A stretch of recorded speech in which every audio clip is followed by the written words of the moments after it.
Read now. Read now. All right, and we are live. Welcome to another live interview for the Read Now Book Club. Welcome to the chat. Welcome to the live stream. I'm Kaufman here to interview Adrian Santiago about his book, Mythic, Shadow of the Sparks. And I'll let my wonderful co-host introduce herself. Hi, I'm Courtney, the avid reader.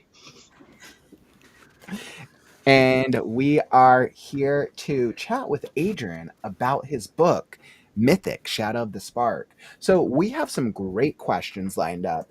We're going to be digging into a little bit about Adrian's journey and what it really took to develop this exciting sci-fi adventure.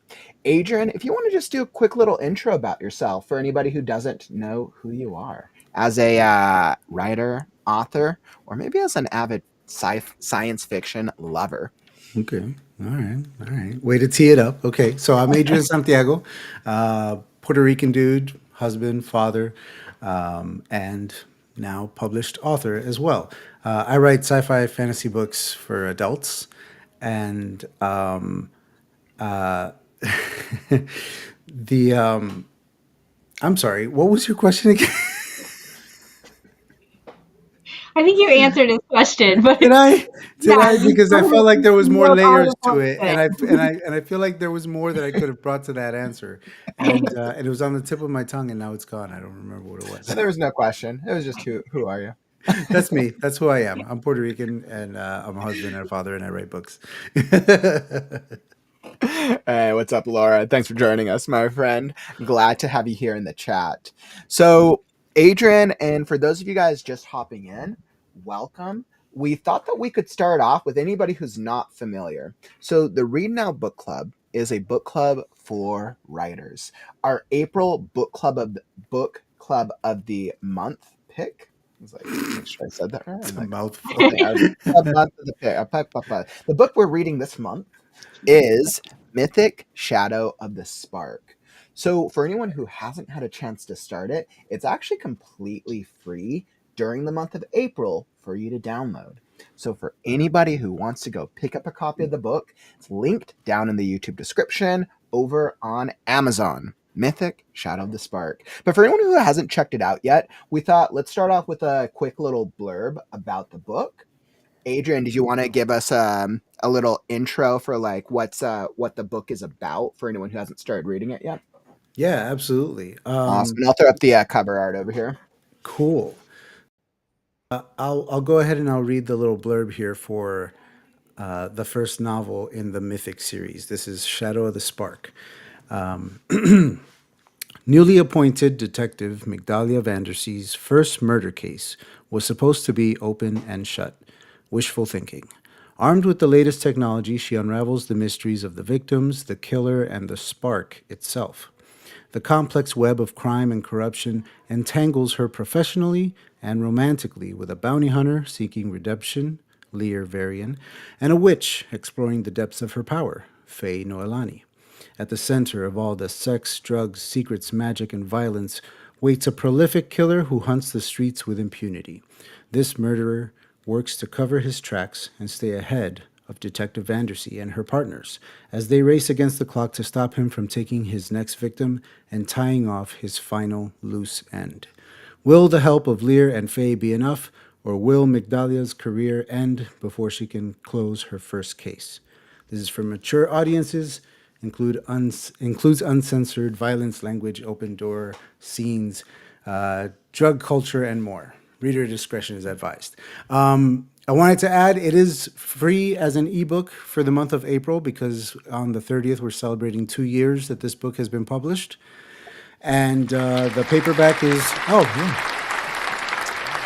the paperback is $25 through booksellers, but if you buy from my website, it's $20 and it's signed, so it's better. Booksbyadrian.com.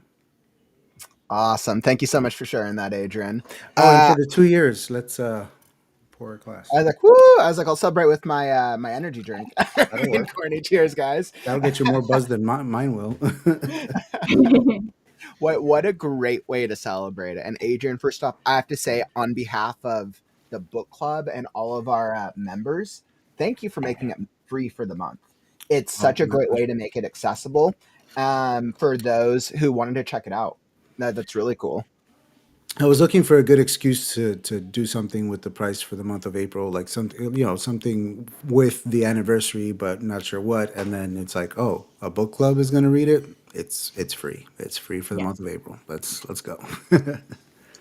And hopefully the book club comes through and you get all of us reviewing it and get those points up for you. I can already say that the number of downloads has been fantastic for this month. Mhm. The ebook being free, I'm sure, has a lot to do with that in general. But I mean, the whole reason it's free is for the book club, and I gotta imagine that Mhm. most of those downloads were the book club. So I'm appreciative, man. Like that's awesome. You guys came And through. Adrian, would we be able to share how many downloads we've seen so far since we announced it as a book club pick? Yeah, so we checked right before going live, and we are at 120 downloads for the month so far, and it's only the 12th. I So know, right? We're not even halfway through the month yet. That now, is so for exciting. context, an average month for me is maybe 4 sales, and that's Mhm. if I'm not doing much marketing that month. If I'm hustling, I might make it up to 20 sales like I did last month, Mhm. but that is rare. And 120 is absolutely unheard of. Before this, my record was 100 in 1 month. And 100 sales or downloads. 100 downloads because it Oh, was 100 download. And another, what yeah, was it was that another sale. the month of the book launch? No, that Oh, was interesting. there's a I would thing have called assumed that was book launch Smashworks. month. No, book launch was nobody knew who I was. This is my first book. Like book launch, it was Okay. crickets. It was crickets during book launch, Yeah, but we didn't start a YouTube channel and start streaming from the day we started writing it, yeah, okay? yeah. None of I, us do that. you gotta also think about one thing. Like my last name is Santiago, San, and I write sci-fi fantasy. I'm right next to Sanderson. Mhm. People are buying Sanderson. They're not even Oh seeing wow, me. yeah. What You know, a huge hurdle. yeah. Santiago and Sanders, yeah. I didn't Sand really S know E about N D Sanderson S when A I N started. T. Yeah, I might have gone with a pen name had I known about Yeah, I guess I'm Mando surprised Sando. you didn't try to go with a I pen didn't. name being I stuck didn't. right behind one of the most biggest authors of our time right now. I just didn't know about him until recently, and now I'm like, oh, he's the biggest thing in the world. Oh, okay. I had no idea, and he's right I next lived door. under a rock until recently. Thanks. Absolutely, Nobody 100%. told me. And by the way, real quick, before I know we have a couple questions queued up for you, Adrian. I first off wanted to touch on Mary had a great question. What didn't get to read it, but listening, what would be a good site for reading ebooks on a laptop? Do you guys have any recommendations? I mean, if you're looking for a good app that works with most ebooks, the Kindle app does work with most ebooks, even if you're using it to read something that's not on Amazon. Hmm. But but Thanks I for use I use Libby. I use Libby. It's a library app, and I get ebooks and audiobooks through my library card directly to my phone, and I highly recommend it. That's awesome. All Thank you. right, Can't eat awesome. it yet, but And thank you. oh yeah, and then Lynn was saying Kindle Cloud Reader. Yeah. Are Sorry, my they? wife just brought me dinner because I'm missing it. I cooked it and then had to leave before it was served to come do this, and she brought me up a plate. Oh, that's so sweet. As you're celebrating over here, I absolutely love it. I love the new style, by the way, Adrian. I love the vibe. Thank Yeah. you. I wish it was by choice. I'm not particularly happy about it, but it's hair. It'll grow back. I just have to treat a little I like mean, I think it kind a of little gives you time. this like elegant, classy vibe. I mean, I Oh, totally like always approve the I bald think you look. just called So him not classy before. yeah. I think is that what you're insinuating? I was less classy. Yeah. This interview is going what I was downhill real insinuating fast, Kaufman. before you had this really creative writer look, and now you have this elegant, authentic. And I think that the wine glass, I think that really helped. It definitely Yeah. You went from starving artist Start. writer to I'm published and have 120 downloads this month. Come at me, bro. First of all, those are free downloads, so financially, I'm Hey, not it doing any still better. counts. And number two, this bottle of wine was about $8.99. So let's not get crazy. All right. Well, how about your book cover? Did you get it commissioned? Did you make it yourself? No, no. What's My this book up here? cover, I knew that. Yeah, that's it. I knew what I wanted for my book cover. I knew that I myself did not have the artistic talent to do it justice, and I know that the front cover is your number one piece of marketing. It's the thing that's going to Mhm. be on everything that you use to advertise your book. So it needs to be the best looking thing in your arsenal. So I went to five different cover artists. I went to like three different cover artists on, I think it was Upwork. I looked at some on what's the other one, Fiverr, and then I went to Meeblart. And Meeblart, they're supposed to be really good with this stuff, and I gave them my concept, and they came back with a pitch that was nowhere near my concept, and I was like, well, that's nice, but I wanted this, and they're like, we can't do that, that's crazy, that's like complicated, and like it's not gonna make any sense, and blah blah blah. Like they gave me like all these excuses of why it couldn't be done. So I was like, well, thank you, have a nice day. And then I found Ikaruna. There was another author in our circles, Victoria Wren, who had used her on her covers, and so she recommended her, and I went to her website. It's Ikaruna dot I think it's UK or EU. I'll have to look it up. But she's fantastic. She's phenomenal. And she does lots of different things. And so she'll do a makeshift cover that looks kind of, quick and cheap. If you're on a budget, she'll get it done and it'll look nice. It's just going to be, clip art put together and you know what you're in for. But she also does completely original stuff like this. And so I had been saving up and I shelled out a little extra for the full treatment. I gave her my pitch. I told her that nobody else would do it. And she said, hold my beer, and knocked it out of the park on the first try. I gave her a couple of tweaks about where to position the title. It's Mhm. like the most notes that I had. I'm like, scooch it down a little bit. Mhm. Now it's perfect. Thank you. You know, That's awesome. Wow. So she it killed it. sounds like it really matched your vision of what you Yeah, were I aiming drew a for. little sketch for her, Mhm. like real scribbly, like crappy, like, look, this is the best I can do. This is what I have in my brain. Mhm. I explained it to her in a video and I let her I'm like, you're the artist. Please do something with this madness that's in my brain. And she figured it out. That's awesome. What Highly about the recommended. what about your character names? Was there any lore behind them? All of my main characters have full names, have three names, first, middle, and last. And every name has a meaning. And when you put the names together, they create a phrase. My main characters all get that treatment. My B list characters might have first and last names that have meanings behind them, and then usually like walk on like NPC type characters, I just name them like that's Fred. Like I don't care, but but but the ones with like important roles that affect the story and all that, they get like important names, and it's usually as simple as I'm writing the scene. I get to like I need somebody here. I need them to be kind of like this. What's a word that sums up that idea? This word. I search for names that mean that word. And when I find one that sounds cool and like fantasy and like, kind of like exotic, but not too Mhm. crazy, I'll stick that in there. And like, that's now that character. And I know what it means, but I don't need to like, I just like, that's what it means. And now he's a character and I can write the character. And, you know, it's, That's awesome. yeah, it's cool. I love naming characters. It's a big deal for me. I Yeah. love that. I mean, your protagonist name is Detective Migdalia Vandersay, right? That's your protagonist. So here's a great example here. Let me pull it up so I can, because I just updated their names on this thing that I'll talk about later, but I have their meanings right here. So Migdalia Imara is her middle name, Vandersea. And sorry, it's loading. Bear with me. Here we go. Migdalia. So for Migdalia, Vandersea means from the ocean or from the sea, or of the sea, right? And then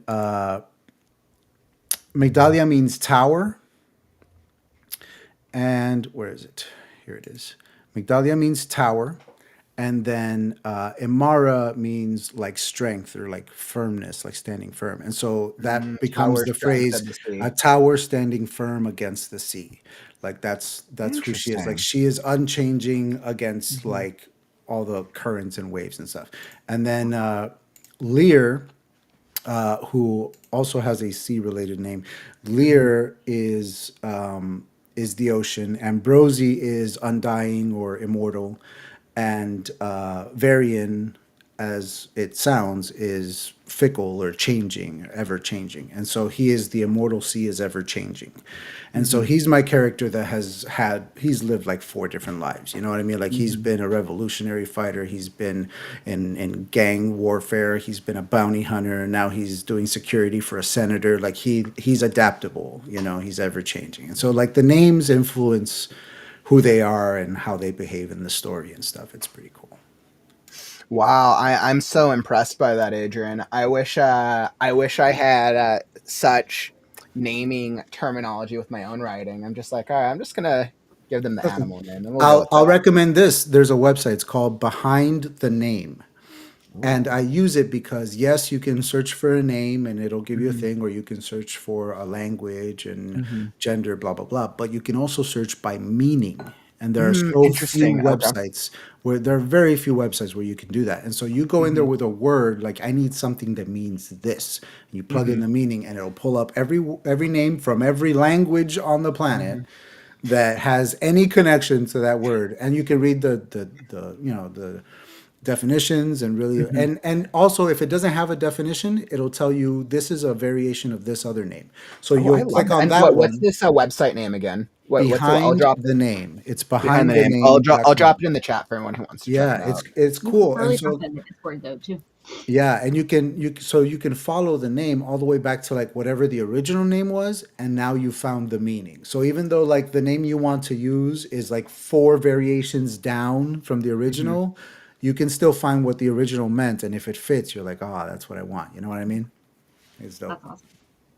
Awesome. I absolutely love that, Adrian. So I want to pivot a little bit, and I actually want to better understand your writing journey. Okay. So, like it, because we go on such an adventure to get to where we're at, and I know something I always have to ask all writers, something I'm very curious about. What was the very first thing you ever wrote? Oh, geez. So the first real things that I wrote was probably like songs in high school. Oh, so you started out as a little bit of a lyricist. Yeah, I was writing lyrics for like a Hmm. pop punk band, like a garage band that I was in high school, and even after high school, I So still you were played in a going like couple the bands. musician route originally. You're like, I'm I going thought to. so, I was in my punk phase, and I could play a little bit of guitar, and you don't have to play too much guitar to play punk music, so I was able to hold my own, and as long as you're putting on a show, it doesn't really matter how good you sound. It's punk, so you could get away with a lot. And after high school, I was still in a couple bands, and we like did some small tours and opened for some big names and stuff, and it was fun. But I was there to write the lyrics. Like that's what interested me the most. I was writing lyrics, and I would write songs and poems and turn them in English class in high school and stuff. And I was always the one who like never worked on the report until the night before it was due, and then I would Hmm. just like scribble it down and get an A on it because so it was just, I knew that I could write. I just didn't know that I was a writer. I just knew that I Hmm. could write, so I was just writing all the time. And then in my 20s, going into my 30s, I started trying to write stories. I worked for 7 years on a project that was meant to be like a graphic novel series, and Hmm. it never culminated. I never finished the scripts and never put it out because the concepts that I and the team I was working with were coming Hmm. up with, I wasn't a skilled enough writer to pull those off. And so I was Interesting. writing these scripts and feeling like they were hot garbage and never turning anything in. I spun my tires on that project for 7 years. So Wow. From songwriter to a graphic yeah, I novelist. was a big comic book nerd as a kid. So Mm. even now, like I don't really collect comics anymore, but I still have graphic novels on my shelf, and I still pick some up every now and So, then. so without getting too off topic, Hmm. who is the best comic superhero of all time? Oh, geez. I mean, if tried and true old faithful is Spider Man, of course. If you're talking about like the Mhm. big ones, like it's Spider Man Mhm. all the way.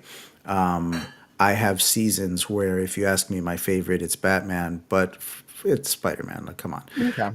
But comics is not just superheroes, man. Like, Mhm. there's Oh an yeah, I mean, I know DC and Marvel are very there's much a in the spotlight for comic, but there's there's an whole comic excellent universe. Hmm. there's an excellent sci-fi fantasy epic called Saga, Saga Saga, Hmm. and it's phenomenal. It's like this Romeo and Juliet kind of like forbidden love.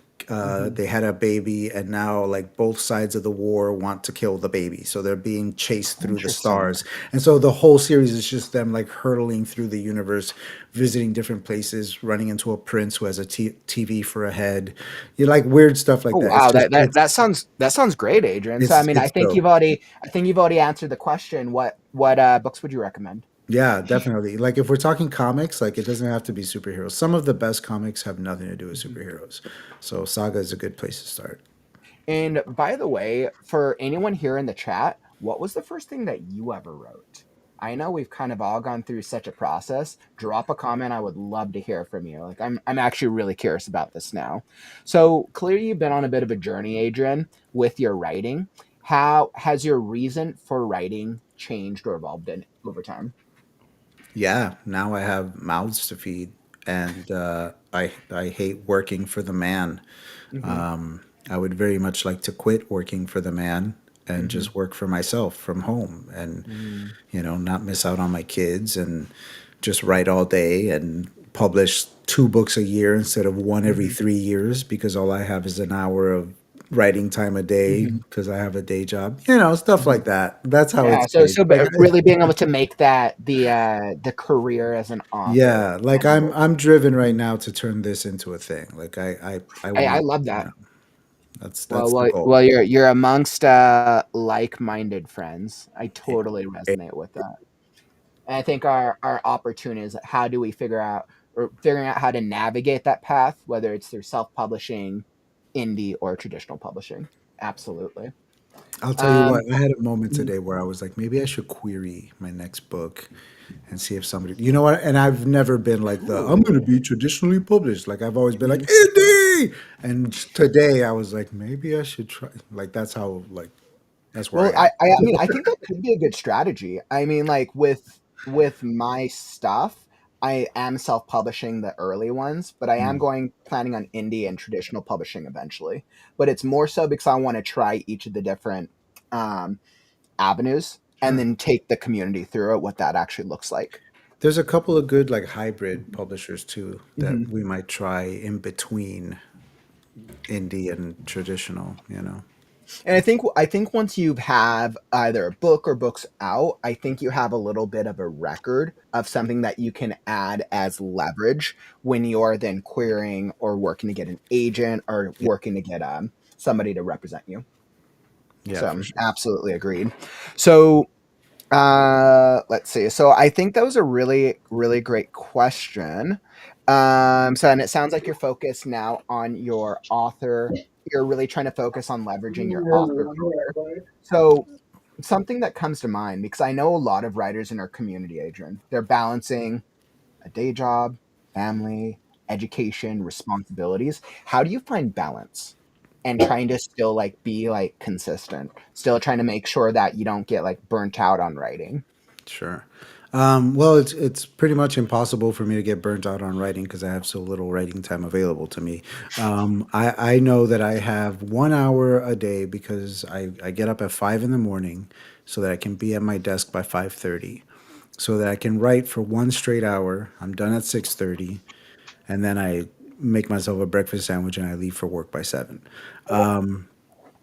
I know that that's the only hour where everybody's going to be asleep. When I come home, everyone's awake. Everyone has stuff they Mm, want to talk about. Like even if I mhm, can sit down to do work other mhm, than writing, I can do that work. But writing where I need like quiet and concentration, like that's not going to happen once the troops are out. So so it's kind of like that solace. It's kind of like a little bit of a you're like yeah, a little your quiet time. sanity. Yeah, yeah. So that's my writing time. I knock that out every day. And so to answer your question, I've found, habit to be the saving grace of everything. Mhm, And that doesn't mean that you don't have bad weeks, or mhm, months even where you barely write anything or nothing at all because you're depressed or whatever. Like I went through that just a mhm, couple weeks ago where I didn't write anything mhm, for like 3 weeks straight. But I still got up at 5 a.m. every single one of those days, and I still sat in front of my computer from 5:30 to 6:30. I didn't write anything, but I was there. And that speaks to the whole habit thing. Like once I make it a mhm, habit, it's not going away. And so mhm, I literally have no excuse. I'm sitting in front of the computer every day. Like you might as mhm, well write. Click, mhm. click clack the keys. Even if it's garbage, so what? At least get it done. And I think Adrian, that's one of the reasons that I resonate with you so much as a fellow writer, Mm. and eventually an author, because it's that the idea of we're just going to show up and write consistently to form the habit, and I really really love that, and I respect it. I credit the book The War of Art by Stephen Mhm. Pressfield for that Great book, because great the book, by the way. the first year and a half that I worked on Shadow of the Spark, I did a little bit of that wheel spinning that I had been doing on Mhm. the previous project that I talked about, and it was after reading that book that everything kind of changed. And I wrote more in the second half of that 3 years, that other year and a half. I wrote more in that second half than I wrote in the entire like 7 years that I worked on the other project, like, because you just make it a habit. You show up, you clock in, you do the work, you clock out, you treat it like a job, Mhm. like, yes, you people get sick days and stuff, but ultimately, like, rain or shine, feeling it or not, you get up in the morning, you go to work. Like, you have to, you know? So just treat it like that. Like, you have to. You have to sit there and write. So just do it. Yeah, Kaufman doesn't understand sick days or Say- vacation. yeah, he's a He's robot. I on don't know. right now in the hospital. So Like what is that? I mean, I that's want why my to mom know. is. If you don't I start want to know writing, your Mhm. vaccine cocktail, and so I can inject it because I need to know like why you can do What everything I you do. how I'm able to show up every day. Yeah, man. I think like Mm, yourself, Adrian, there's definitely been periods in my life where I've gone in and out of writing, where I would write for weeks or months at a time, and then I would stop, whether it was mm. stress, work, procrastination, or just laziness. Yeah, And I think depression's for rough. myself, I had to recognize what was the difference between I don't have the energy to write right now and I'm being procrastinating or being lazy. It took me a while to get to that. And I think once I started this daily streaming, this daily community, I Mm. feel like I've kind of just kept rolling forward, and now I just feel motivated through the act of the habit that I've created of just doing. Yeah, man. Mhm. Show what's up, get something it that done. is like unexpected that you learned about yourself through writing, Adrian? Well, at least through the writing of this novel, the fact that I could finish it, as you heard, 7 years working on a project I never finished that I still intend to go back to someday and actually do something with. This is a huge accomplishment for me. I put it in the dedication of the book. They're like, "Who do you dedicate this book to?" I'm like, "Me." Like I worked really hard on this. It was hard. I had to finish it. You know, so yeah, that's something that I learned about myself. Again, after reading The War of Art and really like buckling down and getting it done. Again, it could have used another edit, but I credit my excitement of like, oh my god, it's done. Like put it out Mhm. before it like disintegrates or something happens and like it doesn't exist anymore. Like I need to just put it in a store. Like let's go. So yeah, that I could do it. That's awesome. How has writing changed you? Not like your skills, but like how you think or see the world. Like how has it changed you as a person?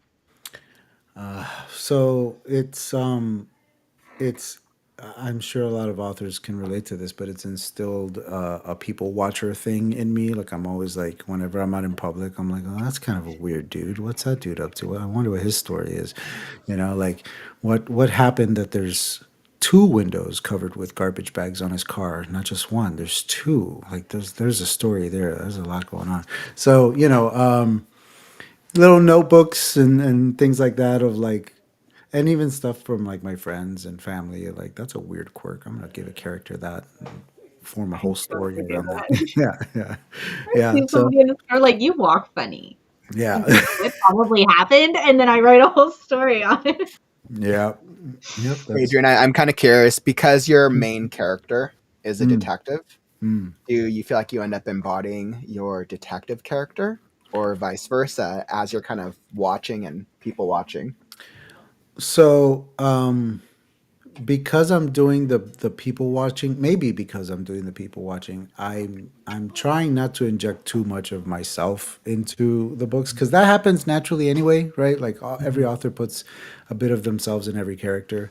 I don't want it to be too much, so I consciously try to inject other people into my characters, Mm-hmm. and I also don't want them to be carbon copies of anyone. So I borrow aspects of people, not full characters. So, like, for example, a key piece of Migdalia, the detective's backstory, her trauma, her ghost, as we writers say, is something that my wife struggles with. It's something pulled right out of her life, and I gave it to this character.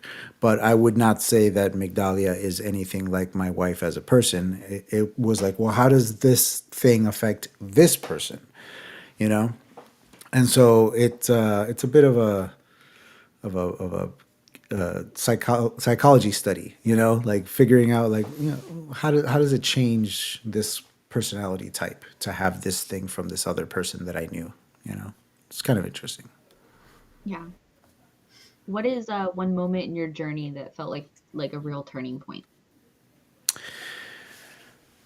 A real turning point. I mean, publishing itself was a big one. Like finally hitting that button, seeing it on Amazon, starting to see it pop up on other websites. Getting it into the library in my hometown was a big one. I also recently got it into a local bookstore here, like a really nice one that I'm very proud to be in. And so there are lots of little temples like that. My first book fair, the book conventions, those are fun. Like that's a whole other experience, a whole other side to the gig.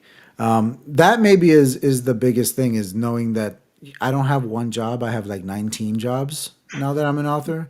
I'm especially an indie author, but even if I was traditionally published, I would still have like 12 jobs. Like they don't do everything for you. So yeah, it's lots of little turning points like that, turning point moments like that. Which All one right. is like the one that you were like, I'm an author now? Was it hitting I'll that publish I got button it. or was it going to those fairs? No, it was this. So that statistic of like of the hundreds of millions of people who want to write a novel, who say, "Oh, I have an Mhm. idea for a novel and I would love to write it." Out of them, like maybe 10% actually try. Out of that 10%, maybe 1% of them actually finish. Out of that whole 1% that finish, maybe 0.06 actually publish. Of those that publish, they might sell what 250 copies in the life of that book, those first 2 years. Like these are just statistics that I've read. Like Mhm. I don't know if Yeah. they're true, but for the sake of this example, so with all of that in mind, I was at work one day and somebody was, brought up to another person who didn't know yet. I thought they knew. Oh no, actually I was talking to this person and I thought they knew, and I was talking about my book as though Mhm. she knows what I'm talking about. And this person is like, "What are you talking about with your book? Like, what are you talking about?" I'm like, "Oh, I'm sorry. I thought you knew. I wrote a book. I published a novel." And then I tried to continue on to my point. She's like, "No, no, no. What do you like for real?" And I had to show it to her. So I went and I got a copy, and I gave it to her. And I'm like, "Yeah, it was in my bag." And she held it like this. She looked at me and she looks at it And she looked at the back, and she looked at me. She looked at it, and it was just this moment where I was watching like the wheels turn inside of her, where she's like, and she said it, and then she said the words that I thought she was going to say, which was, "I've always wanted to do this. I don't know anyone who has written a novel. I cannot like how did you how like Um, it has a cover." She was blown away. So that I think is the moment, where you're like, "Oh, I'm one of that 0.06% that like finished and published and like." wow. So that was a big moment. I think that's a good one. That's like that scene that you see in movies or television shows when the characters run into each other and it's like, oh Mm. yeah, that's my book, or they don't recognize, even though like their author pick is on the cover or the And back I cover. and I swear to you, she was being genuine. Like she wasn't Uh-huh. like hamming it up for me. Like you could tell her mind was blown, and she had so many questions after that. And I'm Mhm. like, it's cool. It's very cool. Well, it's probably also good that you probably retained, you had a similar style to what your book cover picture was, or to what your author pick was. Oh yeah, yeah. I still had the hair back then.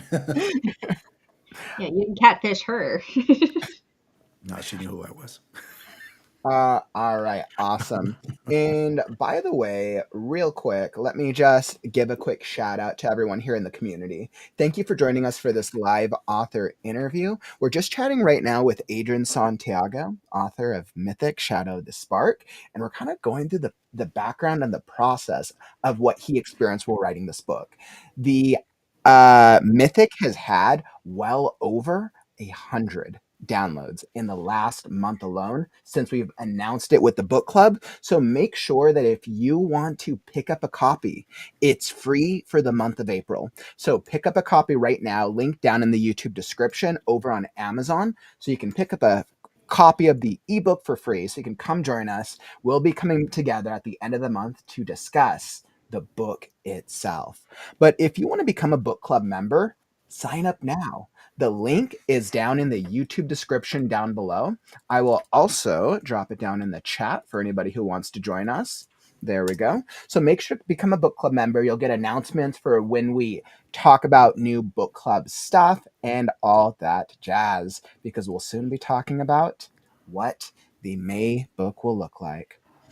All right, perfect. And wanted to make sure I got a quick call out for that. So, Done. Adrian, as we're thinking about continuing on your journey, Mm. now writing a book's not easy. I know you literally just mentioned, right? Like most people don't even publish their first book, and I think the stat you just mentioned was 0.7%, or like Something zero point like that. 0.7 or zero point 0.8. Something like that. Um, in my research, I think I had seen that 97% of people don't ever never finish Yeah. writing their first book. Yeah. So when we start thinking about challenges and resiliency, what would you say has been the most challenging part of being an indie author that people don't talk about enough? Ooh, good question. So,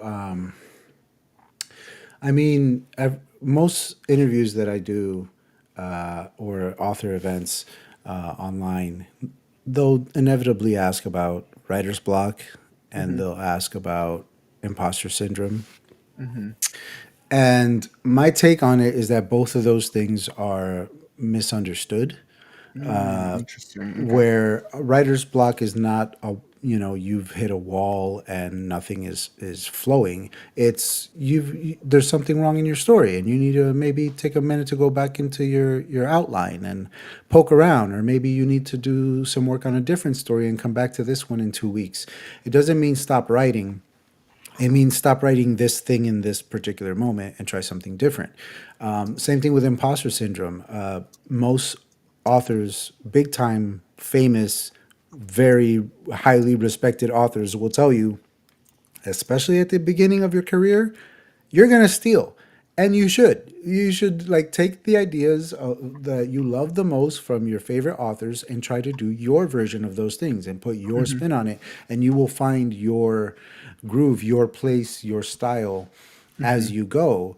But that imposter syndrome, that's just a misunderstood like lizard brain thing where you're like, oh my God, do I not belong here? Am I stealing people's ideas? Am I not trying to be George Martin when I'm not? That's me. No, like just you're learning from the greats. Learn from them. That's what they're there for. That's what you should be doing. Don't listen to that. And so that's one of the things from that book, The War of Art, is that there's like this demon called resistance, and it just nags at you and makes you like want to not do whatever creative, wonderful thing you should be doing. And Hmm. we all just need to ignore it and not listen to that thing and just Hmm. do the thing that makes us happy and is creative and fulfilling.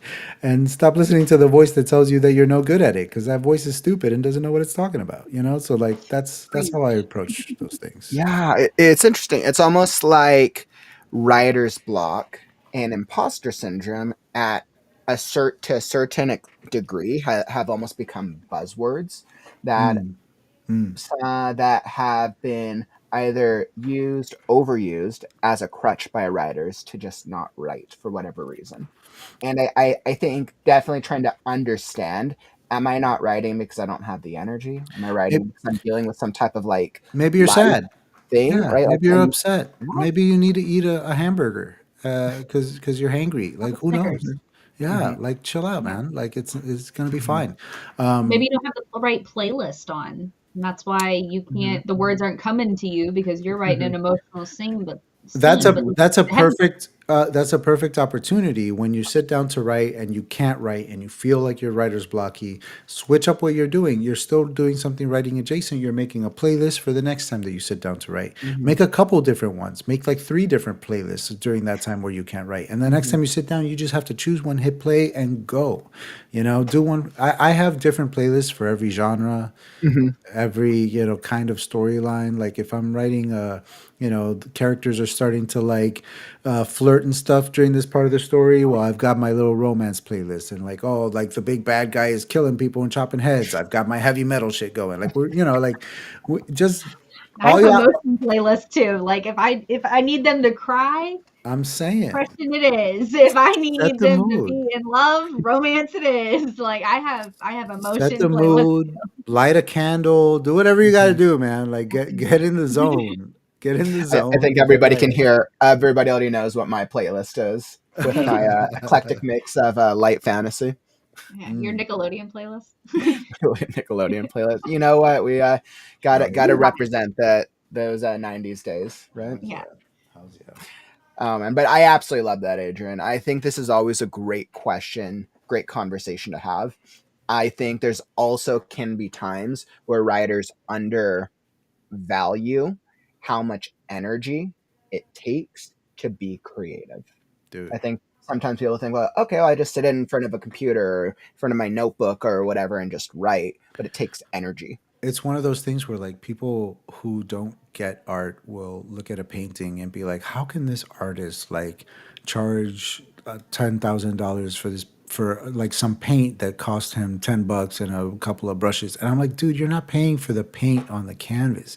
You're paying for Mhm. the hours that bro like put into first sketching and then painting and then like whitewashing it over, Mhm. starting again, and for all the different like easels that he broke because he was frustrated with his like what his stroke or whatever it is. You know what I mean? Like that's what you're Mhm. paying for. You're paying for Mhm. the freaking pain that it takes to make good art. Oh You know, yeah. if it You're was not easy, paying for the everyone would work do that it. made after a sit and sip, okay? You're paying for an actual artist's Mhm. creation.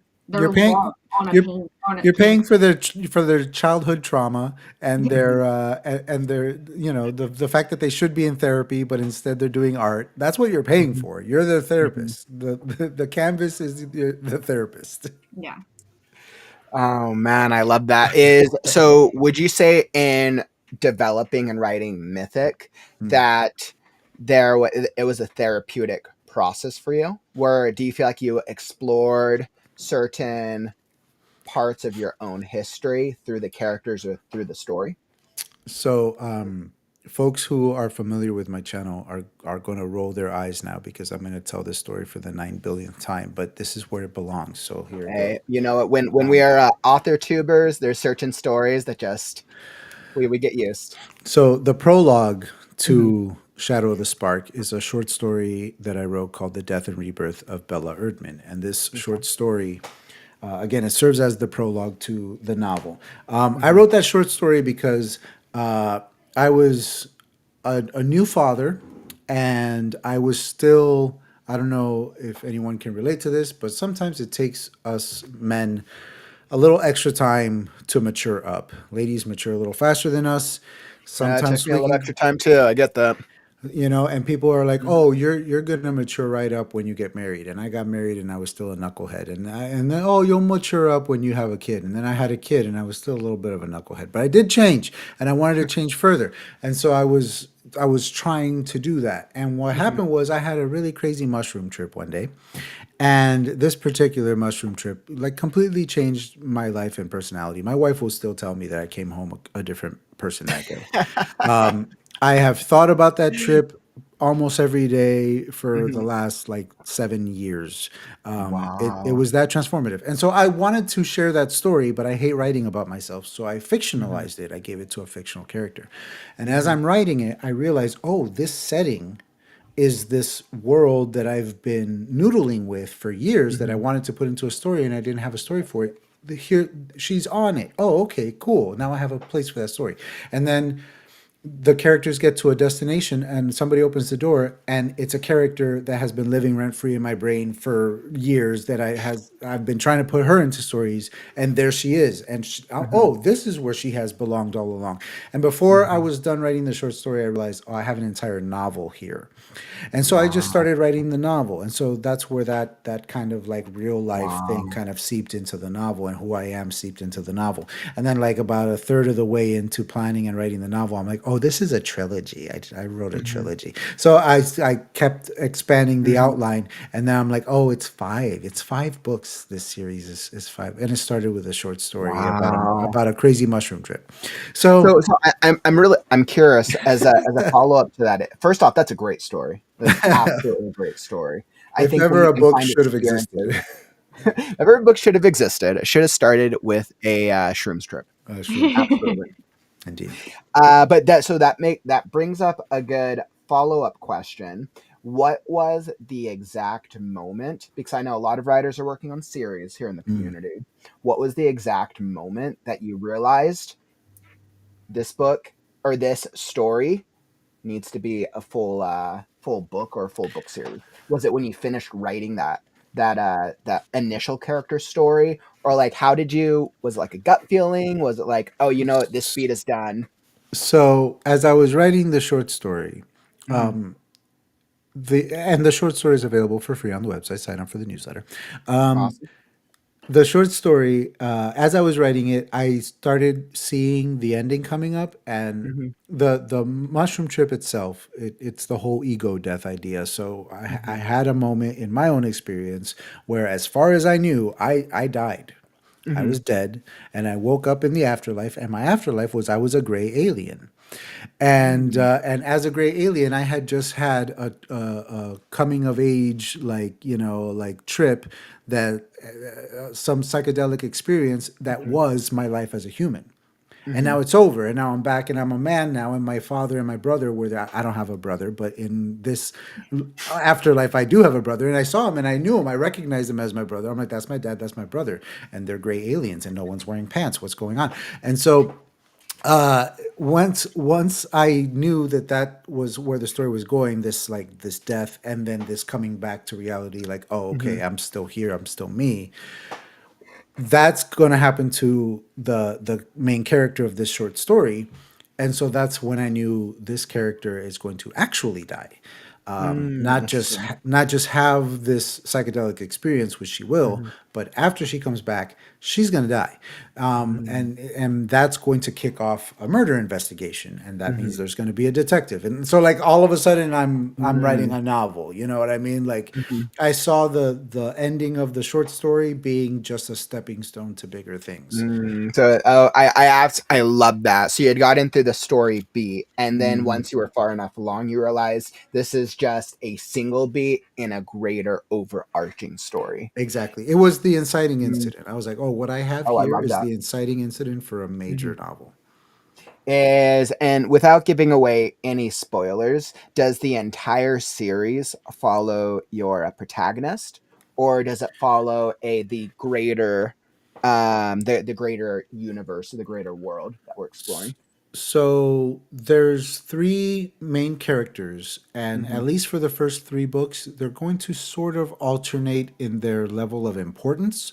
Mm-hmm. So Migdalia, as you can see here, is front and center for Shadow of the Spark. She's the Okay. detective. She's working the case. For all intents and purposes, this is her book. They have full arcs, but it's her story. Mm-hmm. In book two, it'll be Faye's story, and they'll have full arcs, but it'll be her story. And then book three Mm-hmm. will be his. So I can confirm that, but the cast continues to grow with the Mm-hmm. supporting characters, and there will be, I think, some supporting characters that there's already been one supporting character from book one who's going full like main character in book two Mm-hmm. and beyond. And so the cast list is going to continue to grow. There will be more than just these three, Mm-hmm. but at least for the first three, Mm-hmm. they're in. Who knows if they survive the first three? I'm not sure. Oh my goodness, they're all gonna die. Maybe, maybe. You're gonna have to read to find out. Yeah, raffle man. So I absolutely love that, Adrian. Thank you so much for sharing. And I already start coming up with more and more questions about the book itself. But regarding the book discussion, we'll be talking about that at the end of the month. Cool. So I think now's a great time. We want to hop into a little bit of advice and what your recommendations would be to help out writers who are still trying to either get maybe their first book out or still trying to get through the series. For anyone who's here in the live stream community, or even if you're watching on the replay, do you have any questions for Adrian about the writing process, or maybe something that you're like to think through, or maybe something about the book? Drop a comment, drop a question, and we'll throw it up on the screen. Yeah, let me know. Awesome. I'll kick it over to you, Courtney. All right. Well, if someone asked you what's actually helped you grow as a writer, what would you say?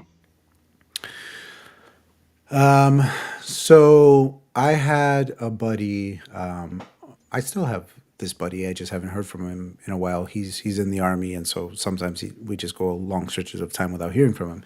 Mhm. Totally know that But life. his name is Kent Sean, and he is an author as well. He writes Okay. like supernatural thrillers, Hmm. and he's fantastic. And I was working on Mythic Shadow of the Spark, and I had written that short story prologue, right?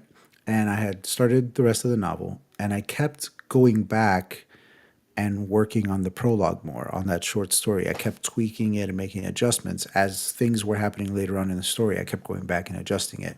Hmm. And the reason that I kept doing that was because I wanted something to like show people that was always at whatever level of quality I was currently at in the process. You know what I mean? I was like, right now it looks like this.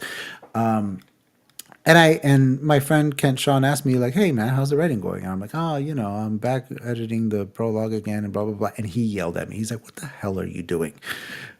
Get to the end. Forward. Always forward. Never go back." And he was very adamant about this. And it was one of those moments where like I've heard that advice before, obviously. Like don't edit, like just keep writing, get to the end. But it was never encapsulated so much as when he like yelled at me about it. He's like, what's wrong with you? Like just do it." And so You I needed an army guy to just knife hand you and say, knock it off. this is the dude that when I asked him to critique my novel, and the detective is commenting on how hard it is to be so precise with a knife to the heart of the victim, he's like, "It's not that hard." I'm like, "Dude." He's like, "It's pretty easy actually. I write between them." Jesus, dude. All right. So anyway, so just having him like encapsulate it so like easily for me made me change how I do things. And so the other part of that, the other side of that coin, I'm somebody who's always seeking balance in everything that I do. And I know myself. I know that I like to go back and fix things because I get ideas and I don't want to forget them, things like that. Hmm. And so I didn't want to just never like go back and change things as I'm writing because I knew that I wouldn't be able to resist that and I would backslide. So I came up with my system, which was one night I'm writing something new. Hmm. The next night I am editing what I wrote yesterday. Hmm. The next night I am writing something new. The next one I'm editing what I wrote yesterday. And so I get to scratch both itches and always Hmm. continue making progress forward Just take a moment to go back, fix some typos, like straighten everything out. Looks good. Okay, keep going, and just Mhm. march towards the end. March towards the end. That's kind of I been my take on it. I just do 5 chapters. I'm allowed to go fix 5 chapters, but once I touch them, I'm not allowed to touch them again. So It's if like sticking I'm to the on rule, right? 6, It's the Mhm. yeah, sticking to the rule that matters. It doesn't matter what the rule is, as long as you stick to it. yeah. Mhm. Yeah. It's like no, Because I don't do think it. ultimately when we think about the writing process, and I think one reason of many why so many writers don't finish their first book is because they spend so much time fixing problems in the rough draft when Yeah. realistically if you're going to be revising it, you're going to send it to an editor, Yeah. like some of those things are going to get changed. So I think having a system where we don't spend too much time fixing the same thing is the takeaway. The concept of a zero draft also kind of set me free. This idea Okay. of like, oh, just scratch the whole thing out. Just like write like the whole Mhm. book as quickly and crazily as you can just to like get it down. And that's essentially your zero draft. Like it's not Interesting. your outline, it's not your first draft. It's just like the whole story is in front of you Mhm. now. And like, okay, I see it now. I Mhm. can work on my first draft. Like it's already complete. Now I just have to do it right? That's awesome. Awesome. So I have a really great question here from Morgana. Welcome to the stream, my friend. Yeah. And about genre. So I know on your Amazon page, Shadow of the Spark is listed as adult, science fiction, fantasy, crime, thriller. When I think about the genre of it. Morgana was asking, is genre switching natural in the writing stage? Because I know that they're working on some rewrites and thought it was science fantasy, but took out the science elements and it's working a lot better. So for me, there is genre and then there is setting. And they're not necessarily the same thing, but they're similar. And so for me, a lot of fantasy and or science fiction stories, the fantasy or science fiction element is more about the setting than it is about the plot, whereas the plot will be something else entirely. Therefore, like for example, just to paint a picture, the first book of Game of Thrones, everybody's going to say that's a fantasy book, and of course it is. It's a fantasy world, but that's the Mm-hmm. setting. It's not really a fantasy story. There's Mm-hmm. very minimal magic in it. What Mm-hmm. it's really Okay. about is who killed John Arryn. And the question of who killed John Arryn leads to Ned Stark going to King's Mm-hmm. Landing, and it leads to all these other things happening. Mm-hmm. That's the story. It's a murder mystery, but you don't think of Game of Thrones as a murder mystery It's fantasy. because And of the setting I of the think that's fantasy. because the promise, the tone promise for the series is set up in the first five Exactly. minutes with Exactly. fantasy creatures, and I think that that's why because it's set up as fantasy. Yeah. Mhm. So for my book, I'm introducing the series on the Spark, which is a very Mhm. sci-fi world, and I'm Mhm. introducing a character who is capable of magic, so I'm introducing the fantasy element into the story. But the main plot, the story of like what the characters are doing is a crime thriller. There's politicians doing shady stuff, there's gangsters doing shady stuff, there's a Mhm. serial killer out there. Like it's all crime thriller stuff with a detective at the helm. Now, book 2, which I'm currently writing, is an alien first contact plot, Mhm. this time on the fantasy world. So we spend book 1 on the Spark, we're doing book 2 on Gaia. We still have our main characters, we're still going to Mhm. have a plot to follow, this like alien first contact plot, which is a very sci-fi plot, Mhm. but it's on a fantasy world with like creatures Okay. that can do magic and stuff. And so that's how I balance the genres out, you know what I'm saying? Mhm. When readers ask you about it or when you're advertising it, do you always say like, "All right, the genre science fiction"? If you were to like pick a lane, I say sci-fi fantasy for adults. I feel like sci-fi fantasy. Okay. if I say sci-fi fantasy for adults, I feel like Mhm. it's all covered because Mhm. you have Because your there's such sci-fi setting, elements of both. you have your fantasy elements, and the rest is all the adults part. Whether you're talking about the crime Mhm. thriller stuff, or the LGBTQ stuff, or the open Mhm. door spicy scenes, whatever, that all falls under adult. And Mhm. so I feel like that really encompasses all very well. Sci-fi fantasy for adults. Wait, I without like getting how into a what was lot. that? I said I like how you mentioned that a lot, so you can't get all the reviews of like my child was reading this. I don't know why. I I put put adult in adult. there 17 times. It won't my fault your kid can't read my book that you don't I want to put read. adult in there in bold and italics. I'm like, Yeah. adult. I mean, yeah, that's literally the first word on the Amazon page is adult. Yeah. Yeah. Yeah. I'm not playing. Yeah. Don't come Well, at me. Sandra had a good question though. She asked, how were you able to actually start reading? I heard your shroom trip, but how did you actually get into writing? So we were talking earlier how like I first got in like writing songs and lyrics and little poems and stuff in school, and then that turned into playing in bands, and then that turned into. I was never very good artist, but I would do little doodles and try to do little comic strips and stuff like that. And eventually, I wanted to write film scripts. I wanted to write screenplays. I'm a big movie guy. And I sat down to write a couple screenplays, and I just found that I hate the format of a screenplay. That whole like interior, day, like exterior, night, and it's like, oh, like it's just like so like stunted and like start, stop, and it just I wanted it to flow, and so that's how I landed on writing novels because I've always loved reading novels, obviously, and there was just something about the idea like, oh, of course, prose, like this ever flowing, constantly moving thing, like that's where it's at. Like if I want to write something cinematic and I don't want to write a screenplay, I want to write a novel. And so and I think some people will agree, when you read my novel, if nothing else, it at least feels cinematic. Like I tried to make it feel like a movie, because that's what it was supposed to be.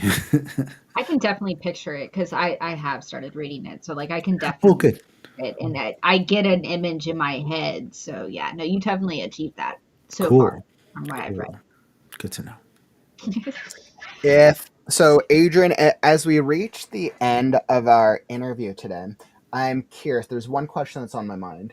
If you could leave one message for your readers of this series, is there one thing that you want all of your readers or your readership to know about the Mythic series? About the Mythic series itself. Yeah, okay. So I like to sometimes go a little meta with Mhm. things. Okay. There's lots of little like Easter eggy type references to characters, people, celebrities, things like that in the book. So like if you Hmm. find them, like let me know.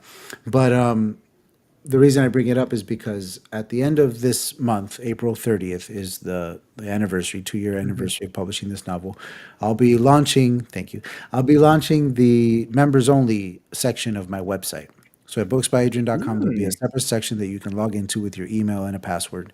And in Hmm. that section, it'll essentially be geared, the main website is geared towards people that I want to read the book. Like you've never read it, Hmm. there's the book trailer, stuff like that. Like, please read my book.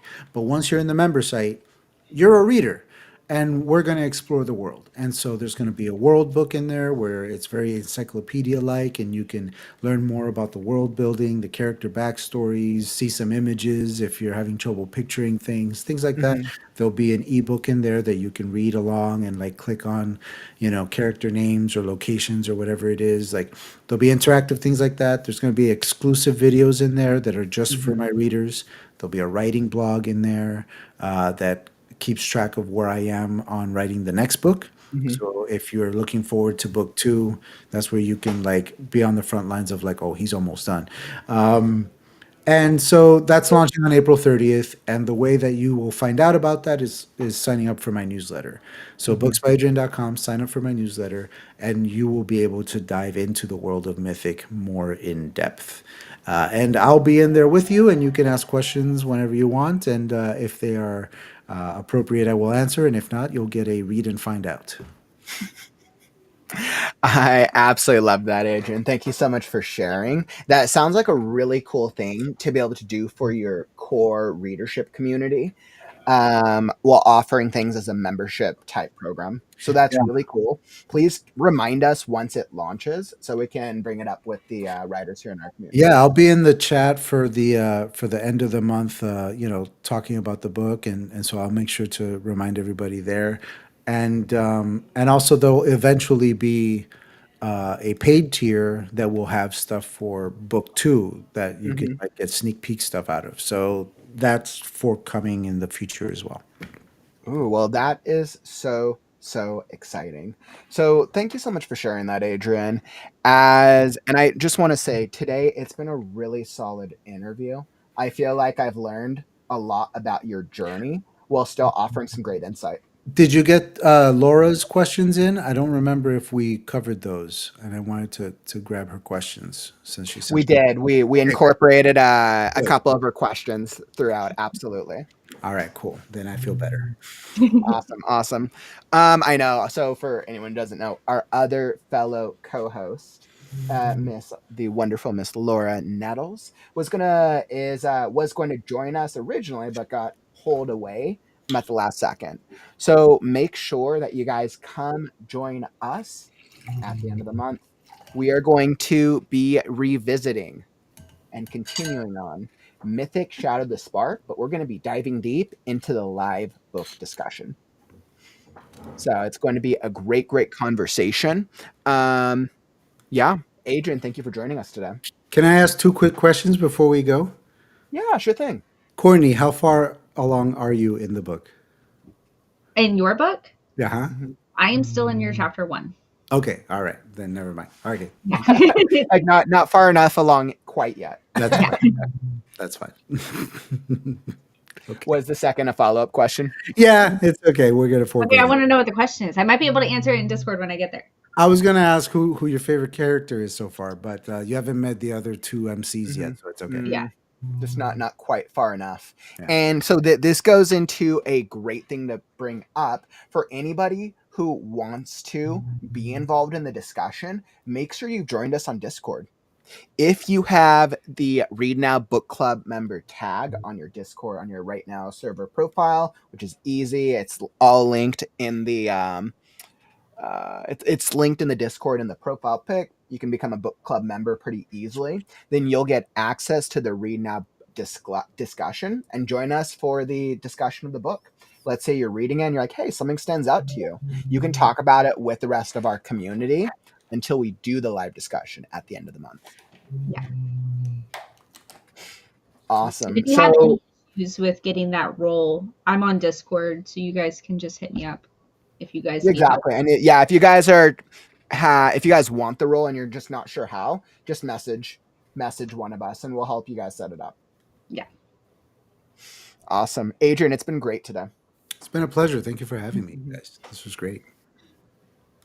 Thank you guys all so much for finding us. And then Adrian, one last time, if people want to know more about you or they want to go pick up copies of the book, where can they go? Booksbyadrian.com. It's a one-stop shop. From there, you can get to all my social media. You can get to my YouTube. You can get to the Universal Book link, so you can choose the bookseller of your choice to buy my book through. You can buy it directly through my store. I have items for sale in there as well, apparel. I have all kinds of fun stuff on that website, so look around.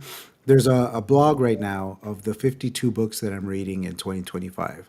It's lots of fun stuff. So look around on the website. I work really hard on it for you guys. So booksbyadrian.com. Absolutely love that. Thank you so much, Adrian. Courtney, thank you for joining me as the co-host.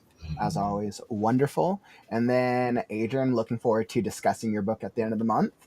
I'm looking forward to watching you discuss my book.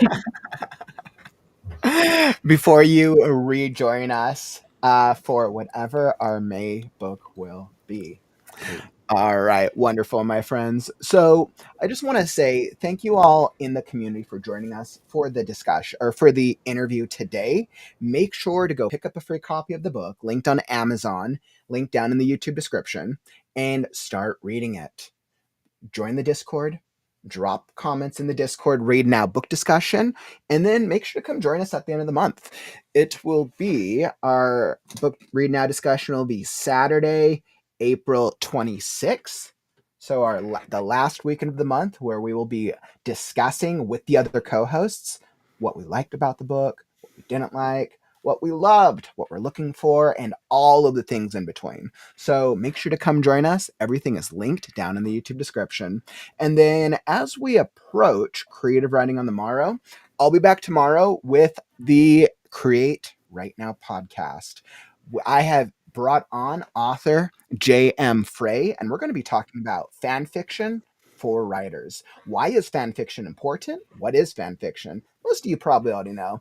And what is this unique strategy to help you grow as a writer? So make sure to come join us tomorrow, 1 p.m. Pacific, 2, 3, 4 p.m. Eastern. And most importantly, if you enjoyed the stream, tap that like button on your way out. Help us show the algorithm that writing streams are cool. All right, my friends, it's been great, but unfortunately, that brings us to the end of the stream. Don't forget, words are wind, but stories are forever. I'm Kaufman, and I'll catch you on the morrow. Stay creative, writers. Hey everyone, Adrian Santiago here, founder of Books by Adrian, author of the Mythic series, and I'm here to encourage you to read now. Right now. Well, right now, not right now, but right now. Read now, right now. Is that right?